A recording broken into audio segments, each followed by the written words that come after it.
तो hello everyone. तो आज जिस हम पेपर की बात करेंगे वो है सेमेस्टर नंबर 4 का मैथ्स का पेपर, जिसका नाम है मैथमेटिकल मेथड्स।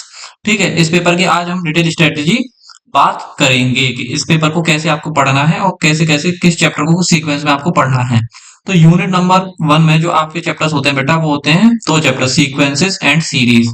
पहला चैप्टर होता है सीक्वेंस सीक्वेंस और दूसरा होता है सीरीज। ये पूरी यूनिट यूनिट है। ठीक है, सीक्वेंसेस एंड सीरीज। ठीक है, तो सबसे पहले आपको क्या करना है, सबसे पहले आपको यूनिट नंबर 1 नहीं पढ़नी है। फिर कहोगे भैया कौन सी यूनिट पढ़नी है, तो यूनिट नंबर 2 की बात कर लेते हैं पहले।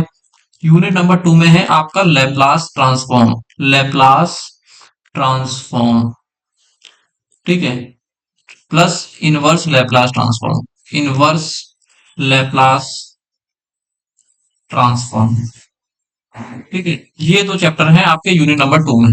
और यूनिट नंबर 3 की मैं बात करूं बेटा, यूनिट नंबर 3 की अगर हम बात करें तो उसमें फोरियर ट्रांसफॉर्म नाम का चैप्टर है। ठीक है, Fourier series plus Fourier transform, ये चैप्टर्स है इसमें, फोरियर ट्रांसफॉर्म्स। ठीक है, और यूनिट नंबर 4 जो कि हम बात करेंगे वो है आपका calculus of variation. Calculus of variation, तो ये यूनिट है। अब आपको सबसे पहले कौन सी यूनिट पढ़नी है वो हम आपको बता देते हैं। तो सबसे पहले जब भी आप पढ़ें तो सबसे पहले आप खत्म कीजिएगा ये वाला portion, Laplace transform plus inverse Laplace transform. ये पोर्शन आप लोग सबसे पहले पढ़ेंगे। ठीक है, क्यों? क्योंकि ये थोड़ा सा आसान है और इससे आपका कॉन्फिडेंस बिल्डअप हो जाएगा। क्या होगा? कॉन्फिडेंस आपका बिल्डअप हो जाएगा। कॉन्फिडेंस बिल्डअप होगा आपका। ठीक है, कॉन्फिडेंस बिल्डअप होगा। ठीक है, तो ये आपको पहले पढ़ना है। सबसे पहले आपको लैपलास ट्रांसफॉर्म पढ़ना है, फिर पढ़ना है इनवर्स लैपलास ट्रांसफॉर्म। और ये दोनों को रिलेटेड चैप्टर है। कैसे को रिलेटेड है आपस में? कैसे रिलेटेड चैप्टर है ये? ठीक है, कैसे को रिलेटेड चैप्टर है ये? ठीक है, कैसे ये को रिलेटेड है, आपस में रिलेटेड है। तो जब तक आप लैपलास ट्रांसफॉर्म नहीं पढ़ोगे तो आपको इनवर्स लैपलास ट्रांसफॉर्म समझ में नहीं आएगा। क्यों? लैपलास ट्रांसफॉर्म का ही इनवर्स क्या होता है? इनवर्स लैपलास ट्रांसफॉर्म होता है।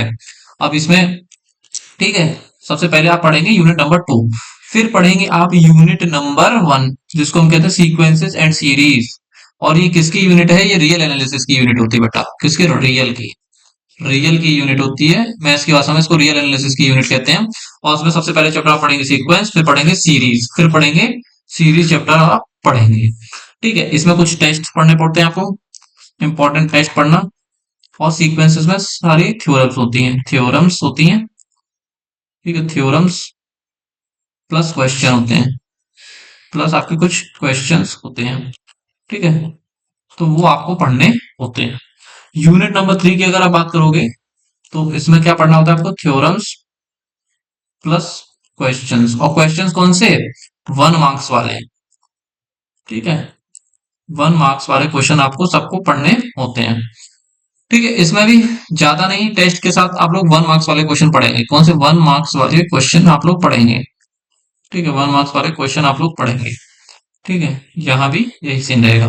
फिर यूनिट नंबर 3 में आपको फोरियर सीरीज पढ़नी है और फोरियर ट्रांसफॉर्म पढ़ना है। फोरियर ट्रांसफॉर्म में लिमिटेड क्वेश्चन होते हैं, मुश्किल से मैं बताऊं तो आपको 8-9 क्वेश्चन होते हैं, उन्हीं में से घुमा फिरा के क्वेश्चन आ जाते हैं। फोरियर ट्रांसफॉर्म आसान है, इजी है, और मुश्किल से 8 to 9 क्वेश्चन होते हैं, उसी में से घुमा फिरा के क्वेश्चन आते हैं। आप कहोगे तो वो क्वेश्चन मैं आपको यूट्यूब के ऊपर प्रोवाइड कर दूंगा। फिर फोरियर सीरीज आपको पहले पढ़नी है, फिर फोरियर ट्रांसफॉर्म, फिर लास्ट में पढ़ोगे कैलकुलस ऑफ वेरिएशन।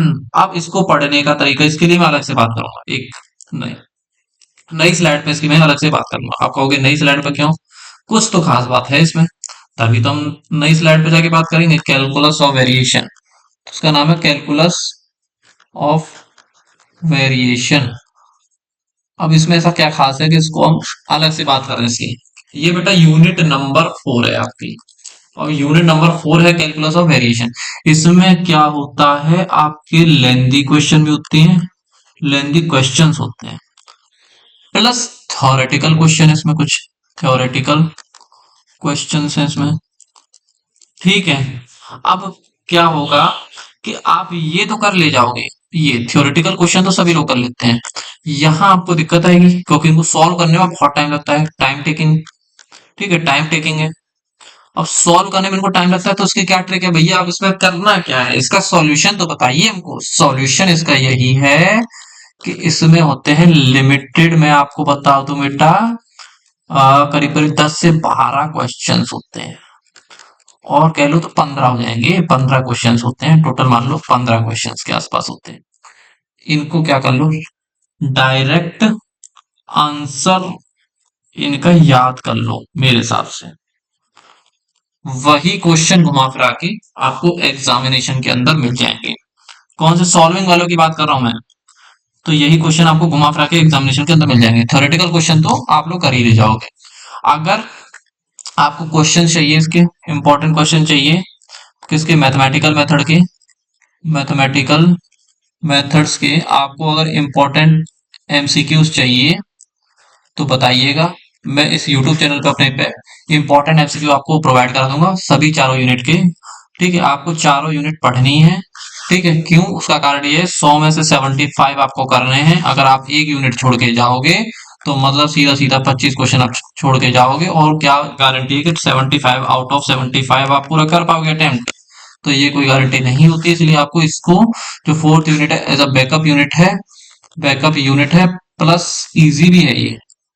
मैं आपको बता दूं इजी है, थोड़े लेंथी क्वेश्चन जरूर हैं लेकिन आप कर ले जाओगे। हम जो क्वेश्चन बताएंगे वही एग्जाम में आप पढ़ के जाना, वही क्वेश्चन आपके आ जाएंगे। ठीक है, वहीं से आपके क्वेश्चन आ जाएंगे। तो मैं यहाँ पे बॉक्स बना के आपको लिख भी देता हूं कि अगर if you want MCQs, if you want MCQs, कह लो important MCQs of this book या कह लो पेपर, तो देन आपको क्या करना पड़ेगा, कमेंट करके कमेंट में लिख दीजिएगा एमसीक्यूज। तो हम, हमारी टीम आपको एमसीक्यूज प्रोवाइड कराने में पूरी मदद करेगी। तो आज की वीडियो में इतना ही।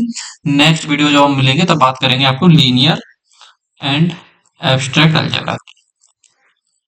ठीक है, जो आपका पेपर नंबर 2 है। फिर उसके बाद हम बात करेंगे माइनर वाले बच्चों की। ठीक है, माइनर की बात हम लोग कर लेंगे।